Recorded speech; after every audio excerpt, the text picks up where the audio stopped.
तो हेलो दोस्तों, welcome back with new video. तो भारत और जिम्बाब्वे के बीच आखिरी ओडीआई मुकाबला थोड़ा दिलचस्प रहा। पहले दोनों ओडीआई मुकाबले भारत 160 जीता, 10 विकेट से जीत मिली। दूसरे मुकाबले में 5 विकेट से जीत मिली।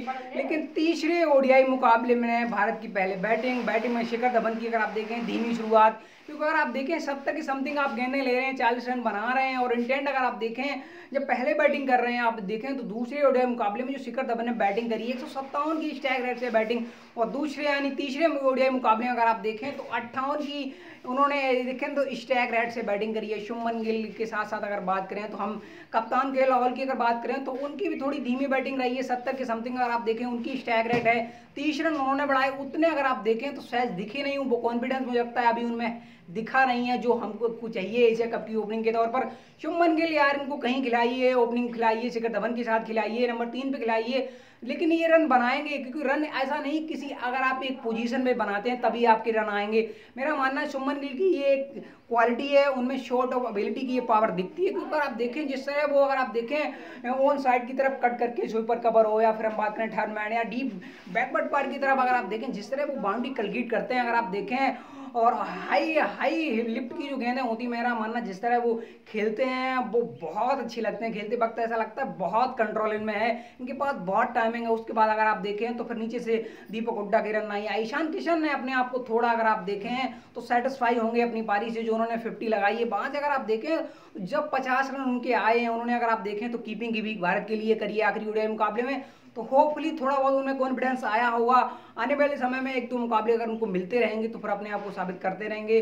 तो आने वाले समय में जरूर उनका अच्छा वक्त आएगा, हमें ये सबको उम्मीद है। उसके बाद अगर बात करें तो फिर दीपक आए, उनको 1-2 गेंदें मिली होपफुली। अगर आप देखें शुरुआत में होता है, अगर आप देखें कुछ गेंदें आपको चाहिए होती हैं कि गेंद पे पिच पे कैसी बिहेव कर रही है, ओवरऑल देखें तो सही से गेंद को जज नहीं कर पाए हो अगर आप देखें तो फिर उनकी किलियां उड़ गई। उसके बाद संजू सैमसन आए सेकंड ओडीआई मुकाबले में, जहां उन्होंने फिनिश करी वहीं से उन्होंने स्टार्ट किया। आए 13 गेंदों का सामना किया 12-13 गेंदों में और 2 लाजवाब बड़ी सिक्स लगाए। उसके बाद होपफुली वो आउट हो गए। क्योंकि अगर आप देखिए जब आप तेज खेलने की कोशिश में रहते हैं तो आपके चांसेस भी होते हैं आउट। होपफुली ऐसी उम्मीद थी कि आपके पास अभी शुभमन गिल थे, आपके पास अक्षर पटेल थे। आखिरी समय आप देखें शार्दुल ठाकुर भी अच्छी खासी बैटिंग कर लेते हैं। बैटिंग से अगर आप देखें तो फिर उनका अगर आप देखें पिछले 5-6 महीने की क्रिकेट में बहुत ज़्यादा अच्छा रहा नहीं है। अक्षर पटेल से उम्मीद थी कि अक्षर अगर खेलते रहेंगे आखिरी समय तक भारत हो सकता है 300 टच कर जाए, ओवर टू 300 चला जाए। शुभमन गिल से उम्मीद थी, आखिरी ओवर में वो आउट हो गए। अक्षर पटेल आउट हो गए, शार्दुल ठाकुर वो भी आउट हो गए। तो भारत आखिरी ओवर में अगर आप देखें तो 6-7 रन आए, 2 विकेटें गिर गई। ओवरऑल देखें उम्मीद थी कि हो सकता है 300 टच कर जाए भारत, लेकिन ऐसा हुआ नहीं है। क्योंकि अगर आप देखें टॉप ऑर्डर में थोड़ी सी स्लो बैटिंग हुई। शिखर धवन की बात करें, कप्तान के लाहौल की बात करें, उसके बाद बात करें फिर हम अदर बैट्समैन हो, क्योंकि अगर आप देखें तो ईशान किशन थोड़ा धीमा खेले हैं, लंबे अर्से के बाद उनके रन आए तो फिर अपने आप को वो अगर आप देखें तो कई उन्होंने स्लॉग शूट अगर आप देखें तो जो ईशान किशन ने जो स्लॉग शूट खेले हैं वो थोड़े अगर आप देखें उनकी कॉन्फिडेंस को बूस्ट कर सकते हैं। ओवरऑल देखें तो फिर इवेंट्स की बात करें, ब्रेड इवेंट्स की बात करें तो फिर भारत के 5 विकेट ले गए हैं। और इंडिया के अगर आप कोई गेंदबाज हो या बैट्समैन की बात करें, फिर ओवरऑल देखें सिकंदर राजा के सामने एक बड़ी अच्छी पार्टनरशिप उन्होंने दूसरे रन पर निभाई है उनके साथ। जो अगर बात करें सेंचुरी की जो पार्टनरशिप हुई थी सिकंदर राजा और इवेंट्स के बीच, तो आई थिंक अगर आप देखें तो जिम्बाब्वे को किस तरह देखते हैं। जिम्बाब्वे जब चाहिए के लिए 290 के लिए आई तो इनोवेंट किया के साथ हमने फिर अगर आप देखें दूसरे रन पर दूसरे को देखा। तो आई थिंक अगर आप देखें पहली विकेट हमको इनोवेंट किया के रूप मिल गई, फिर दूसरी एक पार्टनरशिप बिल्ड कर दी जिम्बाब्वे ने। पहला ऐसा पहले जिम्बाब्वे ने देखिए पहले हो या फिर दूसरे ओडीआई मुकाबले की बात करें, जिम्बाब्वे 20-25 रन की जब स्टार्ट मिली, जिम्बाब्वे ने अचानक 3-4 विकेटें गंवाई दोनों ओडीआई मुकाबले में, लेकिन जिम्बाब्वे ने यहाँ वो गलती नहीं करी। एक विकेट जिम्बाब्वे की गिर गई। उसके बाद अगर आप देखें तो फिर तकरीबन अगर आप देखें 70-75 रन की पार्टनरशिप लग गई। वहां से अगर आप देखें सीन ब्लिंक्स आउट हो गए। उसके बाद उनके कप्तान आए, वो चलते बने। वहां से क्या हुआ मुकाबला अगर आप देखें तो 2 विकेटें भारत को एक साथ मिल गई। उसके बाद अगर आप देखें 30-40 रन फिर बने। उसके बाद 2 विकेटें फिर मिल गई 120-122 के करीब। अगर आप देखें तो 3-4 विकेटें जब गिर गई उनके 100 के अंडर अगर आप देखें तो फिर 3 विकेटें गिर गई और 100 के करीब जब पहुंची जिम्बाब्वे, उसके बाद अगर आप देखें तो 3-4 विकेटें 2 विकेटें उनकी वहां गिर गई। उसके बाद आप देखें अंडर 2 150 के उनकी अगर आप देखें तो टॉप 5 बैट्समैन पवेलियन जांच के। उसके बाद उम्मीद थी कि अगर सिकंदर राजा की विकेट मिल गई तो 170-180 हो सकता है 200 बना दे जिम्बाब्वे और भारत आसानी से यानी 80-90 रन से हो सकता है आखिरी ओडीआई मुकाबला जीत जाए, लेकिन ऐसा नहीं हुआ। ब्रेड इवेंट्स गेंदबाजी में बड़ा शानदार स्पेल डाल के गए थे, 5 विकेटें जिनके नाम गई थी। उन्होंने सिकंदर रजा के साथ बड़ी, अगर आप देखें, कंप्रेहेंसिव रन बनाए हैं, single double single double single double, एक दो रन की बाउंड्रियां आई कुछ, अगर आप देखें तो फिर 35 से 40 के बीच हुआ कि अगर आप देखें तो जिम्बाब्वे रिकवर करने की तरफ जा रहा था, रिकवर करने के जा रहा था। इकोनॉमी 9 और 10 के बीच में थी। ऐसा लगा कि यार इतने रन बहुत ज्यादा होंगे, क्योंकि अगर आप देखें सिकंदर रजा के बाद उनके पास, अगर आप देखें, बैटिंग थी नहीं, तो उम्मीद थी कि अगर सिकंदर रजा की विकेट मिल गई तो भारत मुकाबला खत्म कर देगा और यही मुकाबला जीत जाए, लेकिन ऐसा हुआ नहीं। ओवर दर ओवर होता रहा कि 7 8 9 रन 10 रन प्रति ओवर आते रहे। एक दो अगर आप देखें तो कुछ, अगर आप देखें तो हमारे फास्ट बॉलरों ने कुछ ओवर स्टेप पहले, जिसकी वजह से कुछ नो बॉलें मिल गई। नो बॉलों की वजह से अगर आप देखें तो फिर सिकंदर रजा को खुल के शॉट खेलने की, अगर आप देखें तो फिर उनको वक्त मिल गया। उन्होंने कुछ अच्छे शॉट लगाए, कुछ लकी शॉट आए और कुछ नो बॉल के रन आए। कल मिलाकर जिम्बाब्वे एक ऐसी स्थिति में आता गया जहां से भारत ना मुकाबले की बराबरी में, अगर आप देखें तो भारत और जिम्बाब्वे खड़ा हो गया 40-42 ओवर में, यानी 45वें ओवर तक ऐसा लगा कि यार ना जिम्बाब्वे हल्का सा, अगर मेरी लगता है, बराबरी को पहुंच गया। लेकिन आखिरी 5 ओवर में अगर आप देखें तो 50 के समथिंग जब रन बनाने हैं जिम्बाब्वे को, तो जिम्बाब्वे की ओवरऑल देखें जिम्बाब्वे ने किया गया। जिम्बाब्वे की अगर आप देखें दूसरे नंबर ब्रेड इमेंस की हमें बार बार तारीफ करनी पड़ रही है। लेकिन उसके बाद बात करें सिकंदर रजा का, अगर आप देखें जिस शार्दुल ठाकुर के ओवर में अगर आप देखें तो एलबीडब्ल्यू की अपील हुई। और अगर बात करें तो इंडियन साइड के पास एलपीडब्ल्यू यानी रिव्यू सिस्टम अवेलेबल था नहीं, आपके पास रिव्यू था ना। अगर बाद में मान लीजिए अगर एम्पायर आपको आउट नहीं देते हैं तो होपफुली आप एम्पायर का ऐसा तो है नहीं कुछ डिसीजन लेके उन पे कोई ऑब्जेक्शन कर सकते हैं। होपफुली एम्पायर ने उनको आउट दे दिया। ब्रेड इवेंस ने, अगर आप देखें तो इमीडिएटली रिव्यू के लिए गए। होपफुली अगर आप देखें तो बॉल स्टंप को हिट कर रही तो बॉल आउट हो गया। वहां से पार्टनरशिप टूटी और सेंचुरी वाली पार्टनरशिप जब टूटती है तो फिर रिदम टूटता है। दूसरे एंड पर अगर आप देखें तो दूसरे अदर एंड पर अगर आप देखें तो बैट्समैन के रूप में जब ये जो बॉलर आते हैं तो फिर आपकी हर गेंद हिट नहीं होती। हुआ भी ऐसा 3-4 गेंदें जब आप मिस करते हैं तो दूसरे एंड पर अगर आप देखें सिकंदर रजा प्रेशर बना। सिकंदर रजा ने ओवरऑल देखें तो कोशिश करी उन्होंने भी, अगर आप देखें तो फिर लंबा घसीटने की कोशिश करी और फिर आप देखें तो लोगों पर सुमन गिल के हाथों अगर आप देखें लाजवाब कैच उन्होंने, अगर आप देखें आगे ड्राइव मार के जिस तरह उन्होंने कैच लिया। और अगर आप देखें पूरी पारी में 2 ही चीजें बड़ी हमें शानदार दिखी हैं। इंडिया के टॉप ऑर्डर में अगर आप देखें शुभमन गिल की बैटिंग, उसके बाद अगर आप देखें अच्छी फील्डिंग, अच्छा सिकंदर रजा का कैच। और सिकंदर रजा की अगर बात करें जिम्बाब्वे की तरफ से कैसे प्लेयर हैं, अगर तीनों ओडीआई अगर आप देखें तो फिर अगर आप देखें सिकंदर रजा की अगर सेंचुरी ना होती तो फिर आप देखें 3 ओडीआई मुकाबले भारत वन साइडेड जीत जाता। अगर आप देखें पहले 2 ओडीआई मुकाबले भारत वन साइडेड जीत के गया, आखिरी ओडीआई मुकाबले में सिकंदर रजा आए फाइट कर गए। तो ओवरऑल देखें सिकंदर रजा ने 10 ओवर डाले अपने कोटे की। इकोनॉमी अगर आप देखें तो 3.9 की रही है, यानी 40 रन से नीचे। अगर आप, मेरा मानना है ये जो बैटर अगर आप देखें, ये जो प्रॉपर बैट्समैन वो अगर मेरा मानना है खेलते हैं जिम्बाब्वे की टीम में और 115 रन की पारी खेल गए। और आखिरी समय तक एक जो मुकाबला अगर आप देखें भारत के, अगर मेरा मानना है आज की डेट में अगर आप मानते हैं 100 की समथिंग अगर 5 विकेटें गिर जाएंगी तो भारत की भी रिकवरी हो सकता है। 300 के अगर समीप जा रही तो बहुत अच्छी बात है। और जिम्बाब्वे की क्रिकेट में ये चीज़ अगर है तो बहुत अच्छी बात है मेरा मानना है।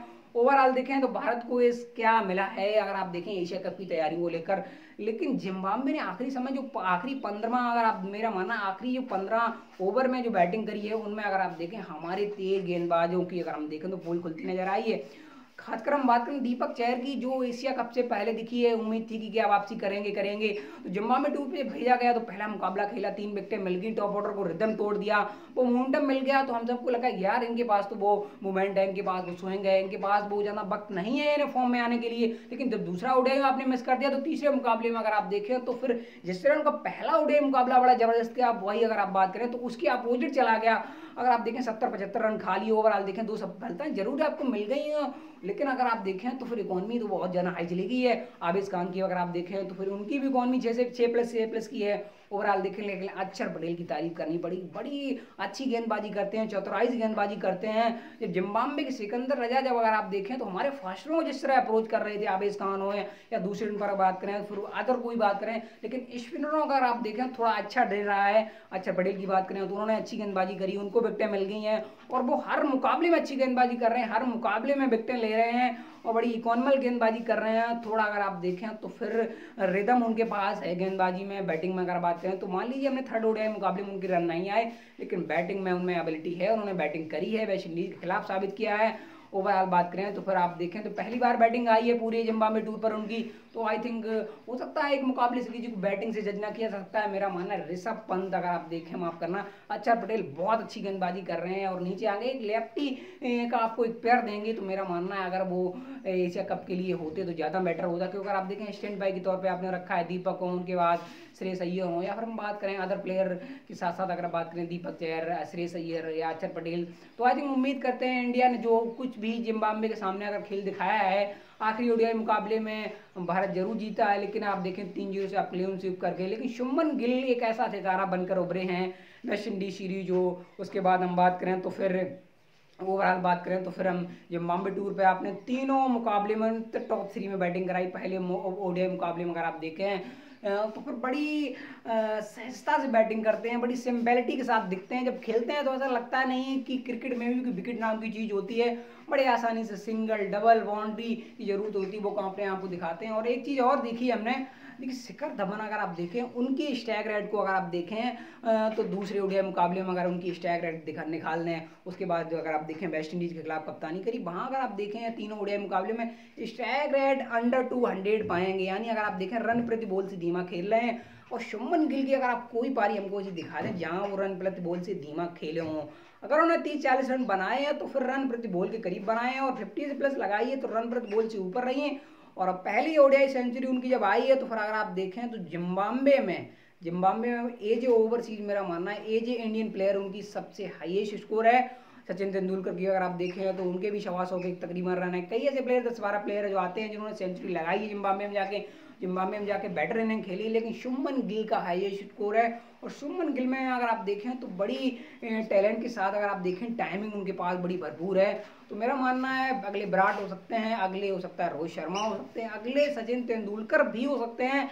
ये कोई भविष्य नहीं जानता है कि कौन कहाँ जाएगा और कौन कहाँ नहीं जाएगा।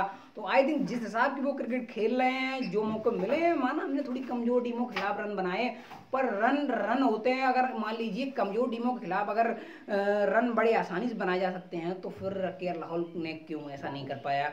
ऐसा नहीं होता कि अगर आप देखें तो फिर ओवरऑल देखें फिर भी हमें मानना पड़ेगा कि भारत के पास उस तरह के क्रिकेटिंग प्लेयर अवेलेबल हैं जो किसी भी कंडीशन में जाके किसी भी अपोजिशन साइड को हराने का अगर आप देखें तो कैपेबिलिटी रहते हैं। तो आई थिंक उम्मीद करते हैं एशिया कप की तैयारियों को लेकर थोड़ी सी, मेरा मानना है ऋषभ पंत के साथ साथ अगर आप देखें, माफ करना बार बार ऋषभ पंत का नाम आ रहा है, केएल राहुल पर थोड़ी अगर आप देखें तो मेरी तरफ से हरी झंडी उनको अभी भी नहीं है एशिया कप के लिए, क्योंकि उनके पास वो मोमेंटम और वो रिदम उनके पास है नहीं है जो एज ओपनर आपको चाहिए, खासकर एशिया कप में, वो भी पाकिस्तान के खिलाफ। होपफुली अगर आप देखें तो सूर्या आपके पास एक अच्छा ऑप्शन अवेलेबल है। उसके बाद अगर आप देखें तो विराट की तो हम चर्चा नहीं कर सकते, क्योंकि विराट मेरा मानना है कि ऐसे प्लेयर हैं पिछले 10 साल की क्रिकेट अगर आप उनकी उठाकर देखें, वर्ल्ड में अगर आप देखें किसी भी प्लेयर से कंपेयर करें ना तो फिर बहुत ज़्यादा कोई उनसे आगे निकल नहीं पाएगा। तो इसकी वजह है। और केएल राहुल इस रेस में थोड़े ओपनर हैं, थोड़े अगर बात करें तो मेरा मानना थोड़े ऑप्टिव हैं। और अगर आप देखें तो फिर केएल राहुल की क्या है, केएल राहुल की अगर आप देखें T20 में कुछ ऐसी पारियां हैं, कुछ ओडीआई पारियां हैं,